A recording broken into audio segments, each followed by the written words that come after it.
Hello everyone, I am Priyanka. Welcome to my YouTube channel. तो आज के इस टॉपिक में हम लोग स्टार्ट करेंगे सेकेंड यूनिट, जो कि सिविक्स का आपका सेकेंड यूनिट है, जिसमें हम लोग पढ़ेंगे स्वास्थ्य में सरकार की क्या क्या भूमिकाएं होती है। तो चलिए स्टार्ट करते हैं इस वीडियो को। तो सबसे पहले हम जानेंगे कि स्वास्थ्य के लिए सरकार की क्या क्या भूमिका है। सबसे पहले तो ये देखना है कि हमारा जो देश है वो है लोकतांत्रिक देश है। हमारा देश कैसा है? लोकतांत्रिक देश है। इस देश में जो सरकार चुनी जाती है, सरकार किसके द्वारा चुनी जाती है? लोगों के द्वारा।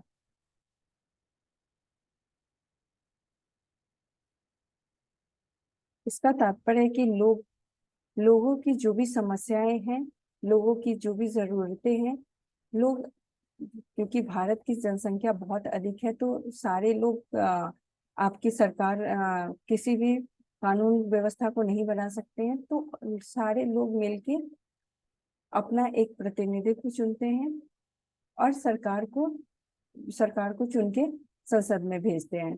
तो लोगों का जो भी जरूरतें हैं, उनके जो भी जनता की जो भी आवश्यकताएं हैं, उसको पूरा करने का अधिकार किसको दिया गया है? उनका कर्तव्य किसके पास, किसको दिया गया है? सरकार का है। सरकार क्योंकि लोगों का प्रतिनिधित्व करती है, तो उनका क्या कर्तव्य होता है कि वो लोगों की कल्याण के लिए सोचे। तो सरकार की जन स्वास्थ्य की क्या क्या भूमिकाएं होती है, तो देखते हैं कि सरकार का कर्तव्य क्या है। वो शिक्षा हो या स्वास्थ्य हो या रोजगार, इन सभी चीजों को प्रदान करना, अच्छी सड़क, बिजली, संचार आदि उपलब्ध करा के जनता का कल्याण करना, ये सरकार का मुख्य कर्तव्य माना जाता है। किसी भी लोकतांत्रिक देश की सरकार का मुख्य मेन कर्तव्य क्या होता है कि वो लोगों की जो जनता है उनके कल्याण के लिए सोचे। तो जो किसी भी देश के लिए शिक्षा बहुत ही महत्वपूर्ण होती है, स्वास्थ्य उतना ही ज्यादा महत्वपूर्ण है। उस देश की जनता को अच्छे रोजगार मिले, अच्छी सड़क हो, बिजली हो, संचार के साधन उपलब्ध हो, इन सभी चीजों पर ध्यान देने का कार्य सरकार का दिया गया है। सरकार अब इन सभी चीजों पर काम करेगी। अतः जन स्वास्थ्य के को विकसित करना सरकार का महत्वपूर्ण कार्य माना जाता है। किसी भी देश का विकास उस देश की जनता के स्वास्थ्य पे निर्भर करता है, उस देश में कितने स्वस्थ लोग रहते हैं। तो स्वास्थ्य अच्छी हो, इसके लिए सरकार को बहुत सारे कार्य करने होते हैं। सरकार का मुख्य कार्य यही होता है कि वे लोगों के स्वास्थ्य को बेहतर बनाए, उनके स्वास्थ्य से संबंधित सभी जरूरतों को पूरा करें, उनको अच्छी शिक्षाएं प्रदान करें, रोजगार दें। ये सभी कार्य क्या है? सरकार को का दिया गया है। सरकार का प्रत्येक व्यक्ति के जीवन के अधिकार की रक्षा करना चाहिए। हर सरकार का एक मुख्य कर्तव्य क्या होता है कि लोगों के जीवन के अधिकार को सुरक्षित रखना, ये सरकार का कर्तव्य होता है। अगला हम देखते हैं कि स्वास्थ्य क्या है। स्वास्थ्य का मतलब क्या होता है कि स्वास्थ्य का अर्थ होता है हमारा बीमारियों और चोट आदि से मुक्त रहना। अगर हमारा शरीर किसी भी बीमारी के चपेट में नहीं है, हर बीमारी से मुक्त है, किसी भी तरह का चोट खरोच नहीं है, तो हम क्या कहते हैं कि ये व्यक्ति स्वस्थ व्यक्ति है। स्वस्थ रहने के लिए केवल बीमारी ही का ही लेकिन स्वस्थ केवल बीमारियों से ही संबंधित नहीं होता है। स्वस्थ रहने के लिए कुछ बहुत सारे अन्य महत्वपूर्ण कारक हैं जो स्वास्थ्य को प्रभावित करते हैं। तो स्वास्थ्य को प्रभावित करने वाले ऐसे बहुत सारे कारक हैं जिनके बारे में आज हम एक एक करके देखेंगे। सबसे पहले अगर हम देखें तो स्वस्थ रहने के लिए अच्छी पानी, पेयजल की अच्छी व्यवस्था होनी चाहिए, स्वच्छ पेयजल होनी चाहिए।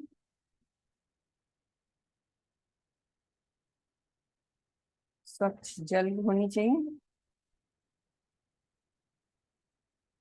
अगर लोगों को स्वच्छ जल मिले तो उनका बहुत सारा बीमारी से वो लोग निकल सकते हैं। बहुत सारी बीमारी मेनली क्या किससे होता है? पानी के कारण से होता है। तो हम जानते हैं कि पानी से बहुत सारी बीमारियां होती है, तो इसलिए अगर स्वच्छ जल उपलब्ध हो तो बीमारी को बहुत हद तक रोका जा सकता है। दूसरा है हमारा मुख्य कारक, वो है आपका प्रदूषण मुक्त वातावरण।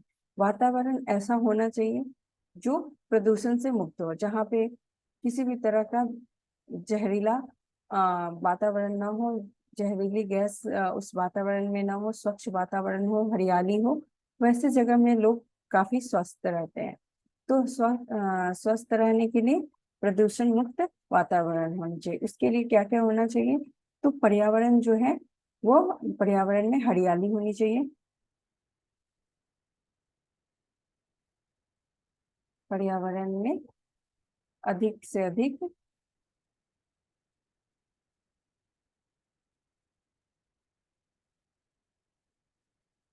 पेड़ पौधा होनी चाहिए।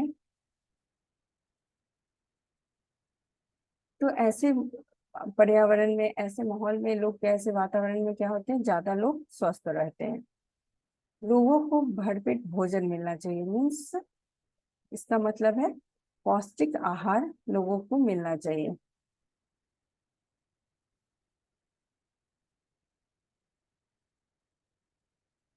पौष्टिक आहार उपलब्ध होनी चाहिए। अभी भी भारत के बहुत सारे गरीब तबके के लोगों को पौष्टिक आहार उन तक नहीं पहुंच पाता है, जिसके कारण सबसे ज्यादा बीमारी देखने को मिलता है। जो भी छोटे जगह होती है, जो भी छोटे झुग्गी झोपड़ी में रहने वाले लोग ज्यादा बीमार रहते हैं, उसके पीछे का कारण है कि उनको पौष्टिक आहार की कमी होती है, जिसके कारण बहुत सारी बीमारियां हो जाती है। हवादार स्थानों का पर रहना।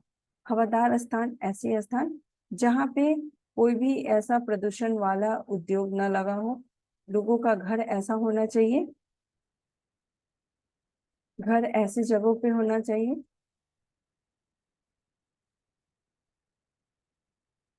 ऐसी जगहों पर हो जहाँ पे उद्योग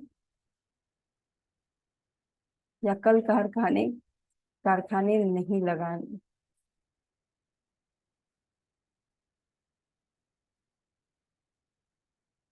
तो रहने का स्थान लोगों का कैसा होना चाहिए? जहाँ पे किसी भी तरह का उद्योग, जिससे बहुत सारे गैस निकलता हो, बहुत सारी गंदगियां निकलती हो, बहुत सारा प्रदूषण निकलता हो, जिससे लोगों के स्वास्थ्य पे असर हो सकता है, ऐसे जगहों पे, स्थानों पे लोगों का रहना वर्जित होनी चाहिए।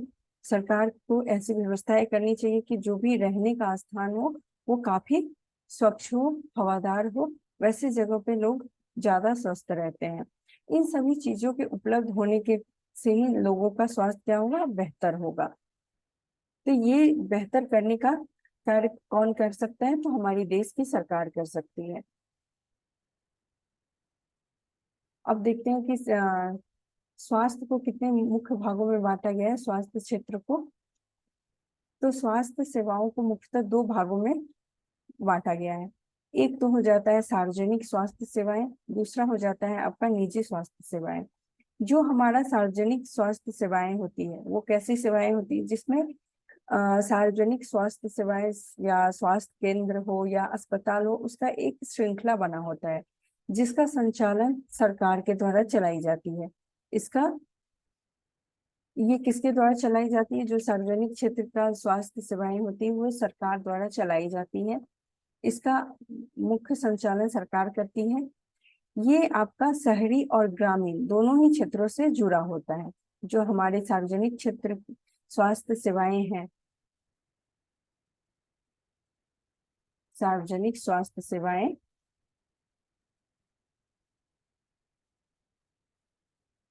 स्वास्थ्य सेवाएं जो है वो ग्रामीण और शहरी, वह शहरी क्षेत्र दोनों से जुड़ा होता है।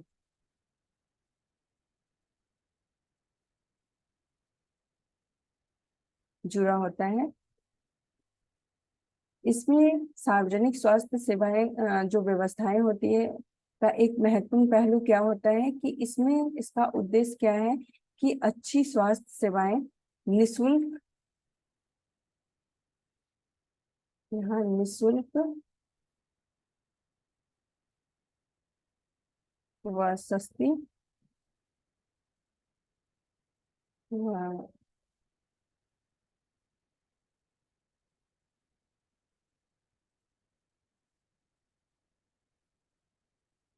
अच्छी स्वास्थ्य सेवाएं निशुल्क व कम कीमत पर उपलब्ध हो, कम कीमत पर उपलब्ध होनी चाहिए।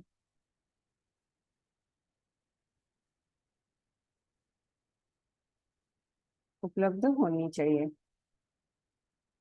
तो सरकार का क्या है, जो भी सार्वजनिक क्षेत्र की स्वास्थ्य सेवाएं होती है उसका संचालन सरकार करती है, उन उस पर सरकार द्वारा चलाई जाती है सार्वजनिक स्वास्थ्य सेवाएं। ये ऐसा नहीं है कि जो भी आपका सार्वजनिक स्वास्थ्य सेवाएं होगी वो शहरी क्षेत्र में ही होगी या केवल ग्रामीण क्षेत्र में ही होगी। ये जो सार्वजनिक स्वास्थ्य सेवाएं हैं वो शहरी और ग्रामीण दोनों ही क्षेत्र में स्थापित होती है। और ये जो भी सुविधाएं होती है इसमें इसमें लोगों को निशुल्क, इसमें प्रावधान ऐसा किया जाता है कि लोगों को कम निशुल्क में या तो फ्री में या कम कीमत देकर वहां पे उनकी इलाज कराई जा सके। तो ये हमारे सार्वजनिक क्षेत्र के स्वास्थ्य सेवाएं की बात कही गई है। जो निजी स्वास्थ्य सेवाएं होती है इसका सरकार का स्वामित्व, इस पर अधिकार किसका होता है, निजी स्वास्थ्य सेवाएं पे इस पर सरकार का अधिकार नहीं होता है, इनका स्वामित्व सरकार के हाथ में नहीं होती है, उस पर नियंत्रण सरकार की नहीं होती है। सार्वजनिक स्वास्थ्य क्षेत्र के विपरीत अगर हम देखें तो ये जिस निजी व्यक्ति के इस पे निजी व्यक्तियों के हाथ में इसका संचालन होता है। ये सार्वजनिक स्वास्थ्य क्षेत्र सेवा क्षेत्र से विपरीत होता है, क्योंकि यहाँ पे क्या है, मरीजों को हर सेवाओं के लिए काफी धन खर्च करना पड़ता है। जहाँ आपका सरकारी स्वास्थ्य सेवाएं जो होती, जो सार्वजनिक है उसको सरकारी भी कहते हैं, सार्वजनिक स्वास्थ्य सेवा को सरकारी स्वास्थ्य सेवा भी कहते हैं,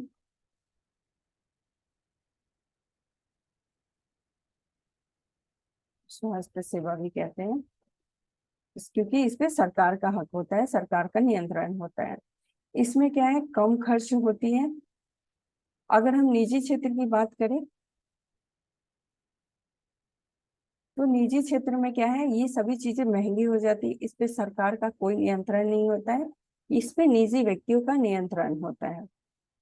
तो हम देख लिए हैं कि अगर हम भारत के परिप्रेक्ष्य में अगर बात करें तो भारत की जो सार्वजनिक स्वास्थ्य सेवाएं हैं उनका वर्तमान स्थिति उतनी अच्छी नहीं है, इसलिए उसमें बहुत सारी कमियां देखने को मिलती है। अच्छी जो भी आपका स्वास्थ्य से जुड़ा हुआ अ, सुविधाएं हैं वो उतनी उपलब्ध, अधिक संख्या में उपलब्ध नहीं है, जिसके कारण क्या है, जो सार्वजनिक क्षेत्र के जो भी स्वास्थ्य सेवाएं अस्पताल होती है उसमें काफी भीड़ होती है। इसमें केवल गरीब तबके के लोग ही जिनके पास कम पैसे होते हैं वही उपलब्ध करा पाती है, क्योंकि उसमें कम से कम उसमें दवाइयाँ उपलब्ध होती हैं, उसमें उतनी सुविधाएं उपलब्ध नहीं होती जितनी कि आपकी निजी क्षेत्र के स्वास्थ्य सेवाएं केंद्र में उपलब्ध होती है। इसलिए ज्यादा से ज्यादा लोग जो भी है तो वो निजी स्वास्थ्य सेवाएं का ही लाभ उठा पाते हैं, भले ही उनको अधिक कीमत चुकानी पड़े।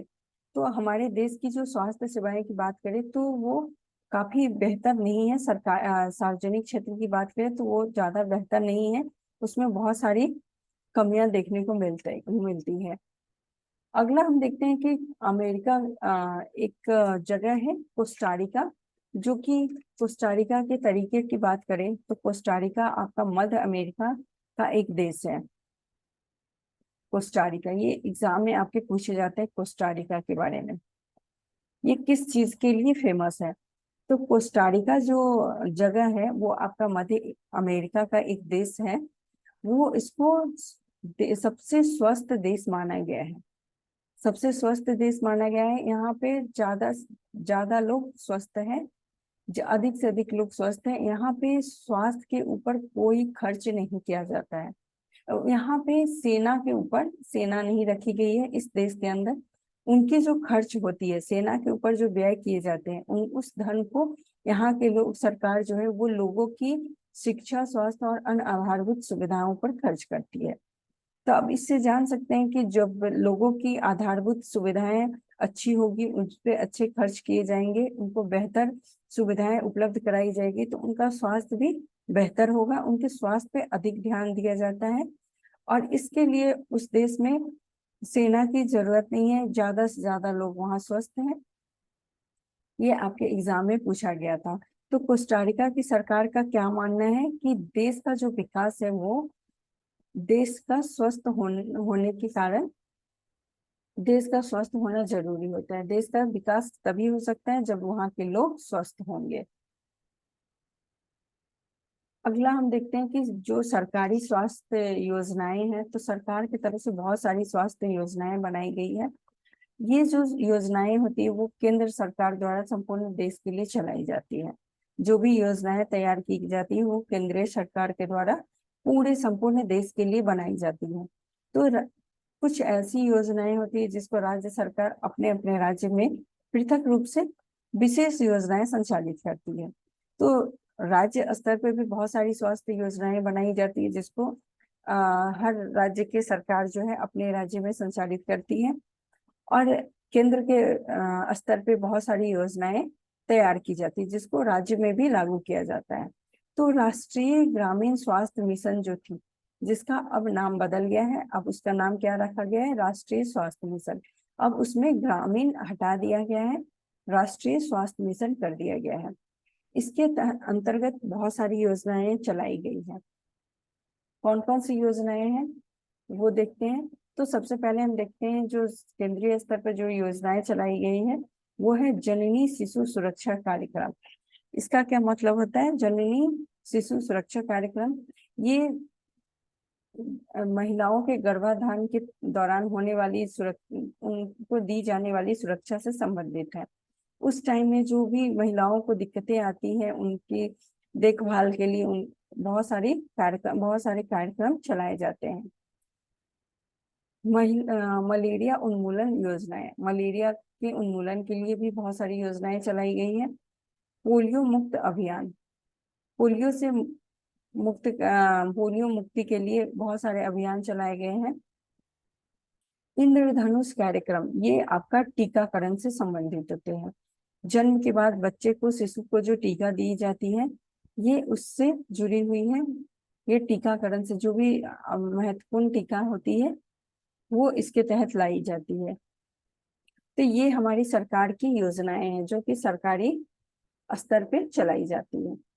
तो ये आपका था स्वास्थ्य से संबंधित सरकार की कौन कौन सी योजनाएं हैं, उनकी क्या क्या भूमिकाएं हैं स्वास्थ्य को लेके। तो इसके बारे में हम लोग पढ़ लिए हैं। तो अब देखेंगे कि इस टॉपिक से भी एक दो नंबर में क्वेश्चन पूछ लिए जाते हैं। तो आप इसको एक बार ध्यान से पढ़ लीजिएगा। इसमें कोस्टारिका का जो आया है वो एग्जाम में कभी कभी पूछ लिए जाते हैं।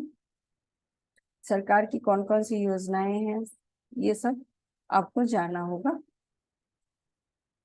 अब नेक्स्ट हम लोग नेक्स्ट टॉपिक पढ़ेंगे, वो आपका थर्ड यूनिट होगा, जिसमें हम थर्ड यूनिट में पढ़ने वाले हैं लिंग बोध के बारे में पढ़ेंगे।